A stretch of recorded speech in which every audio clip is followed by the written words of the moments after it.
आज हुंकार भरेंगे पीएम मोदी। हरियाणा के पलवल में पीएम मोदी की आज जनसभा होनी है। पीएम मोदी की रैली को लेकर सुरक्षा कड़ी कर दी गई है। बीजेपी प्रत्याशियों के समर्थन में वोट की अपील करेंगे। अब से कुछ देर बाद शाम 4 बजे पलवल में पीएम मोदी की रैली होनी है।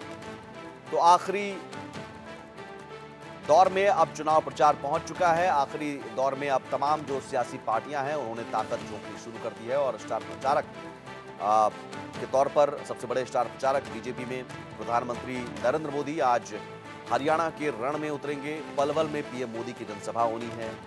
5 अक्टूबर को मतदान होना है, क्योंकि कल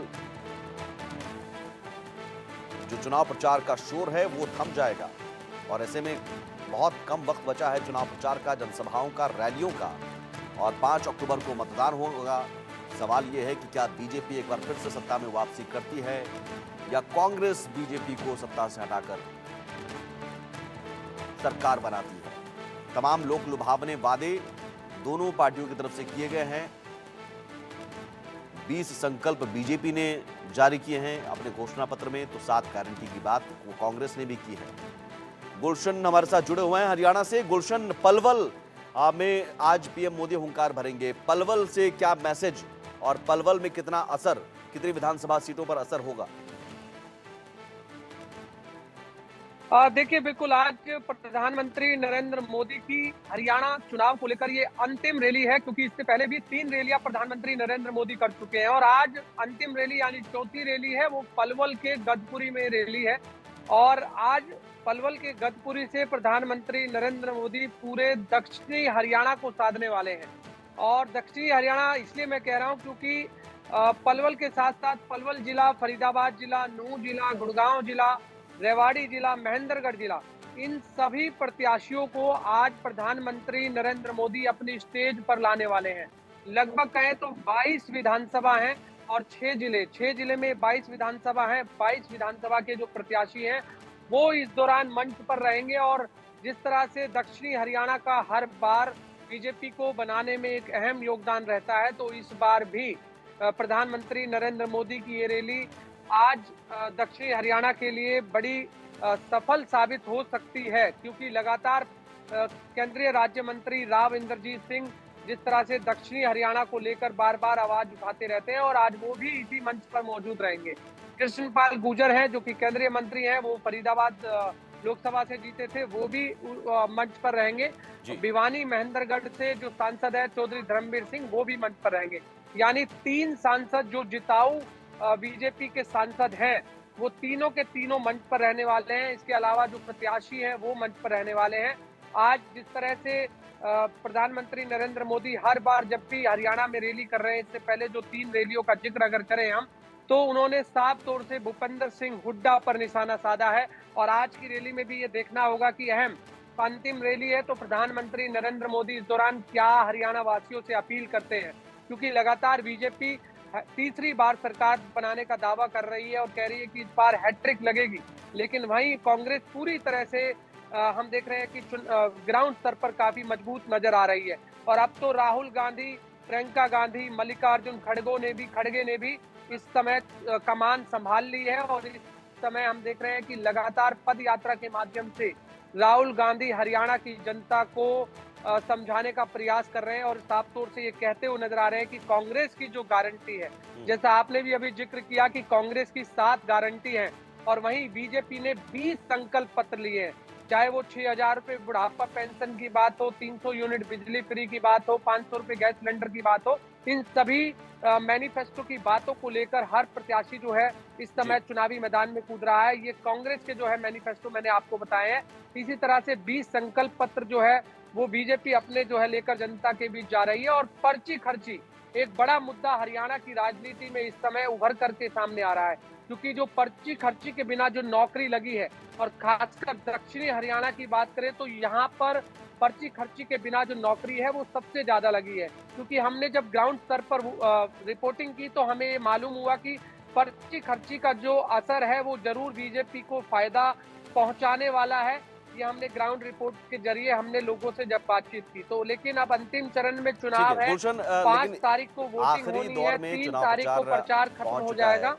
आखिरी दौर में चुनाव प्रचार पहुंच चुका है। चूंकि 3 तारीख, आज 1 तारीख है, आज के बाद से अब 1 दिन और रहेगा और परसों शाम तक मतदान को लेकर इंतजार शुरू हो जाएगा। चुनाव प्रचार का शोर थम जाएगा, जनसभाएं, रैलियां बंद हो जाएंगी।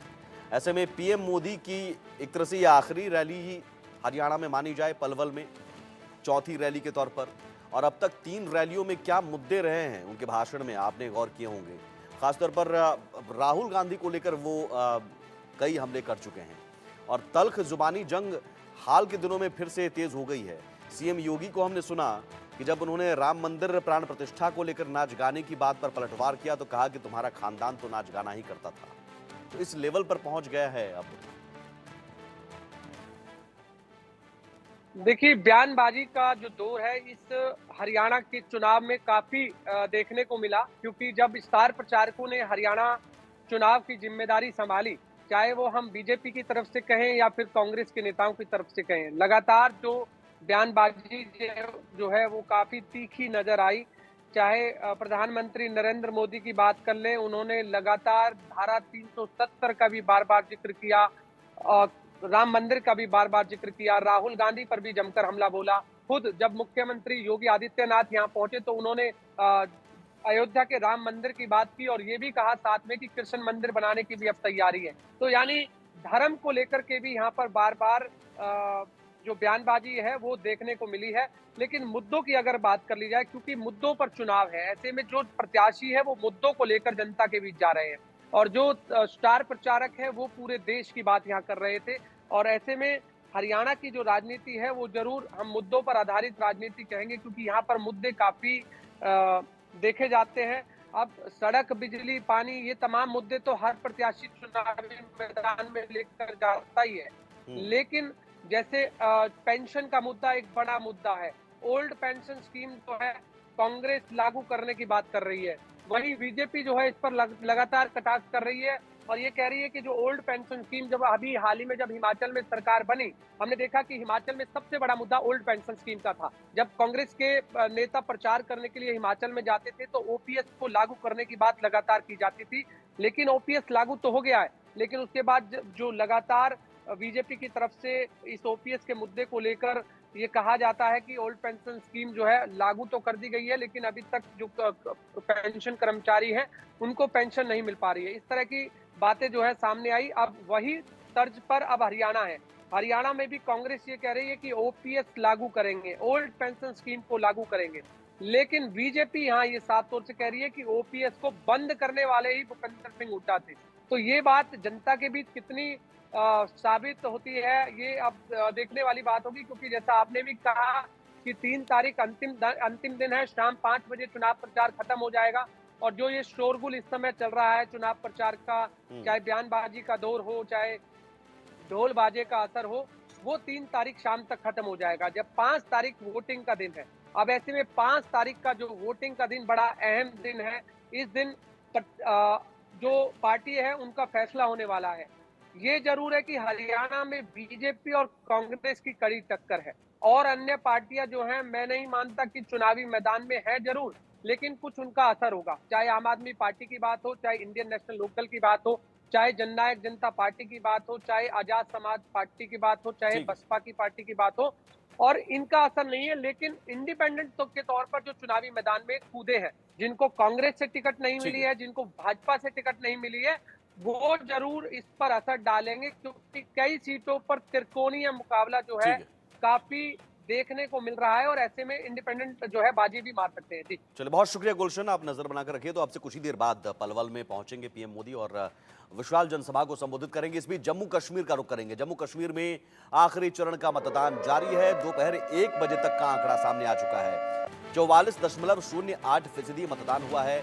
बांदीपुर में दोपहर 1 बजे तक 42.67% वोटिंग हुई है। जम्मू में दोपहर 1 बजे तक 43.36% वोटिंग हुई।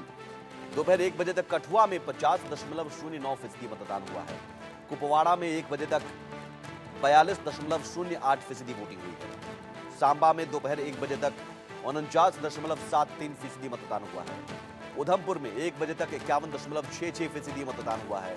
तो आखिरी चरण में 7 जिलों की 40 सीटों पर वोटिंग जारी है और कई जगहों पर तो 50% का आंकड़ा दोपहर 1 बजे तक ही पार हो चुका है। और ये आंकड़े पिछले 2 चरणों में भी जो वोटिंग प्रतिशत था वो बेहद खुशनुमा एहसास देने वाला था, बदलाव के संकेत देने वाला था ये आंकड़ा। और आखिरी चरण में भी जो ये आंकड़ा है ये बम्पर वोटिंग की तरफ इशारा कर रहा है। आप समझिए कि 1 बजे तक ही 50% का आंकड़ा पार हो जाना बहुत बड़ी बात है, वो भी तब जबकि 370 हटाया गया। और 370 हटाने के बाद वहां की जो सियासी पार्टियां हैं वो कहती हैं कि इसका असर उल्टा पड़ेगा, लेकिन अब वहां पर उल्टा नहीं बल्कि 370 हटने के बाद एक अमन शांति की तस्वीर सामने आ रही है। एक भरोसा जगा है लोकतंत्र पर, लोकतंत्र की जड़ें मजबूत होती हुई ये तस्वीरें हैं।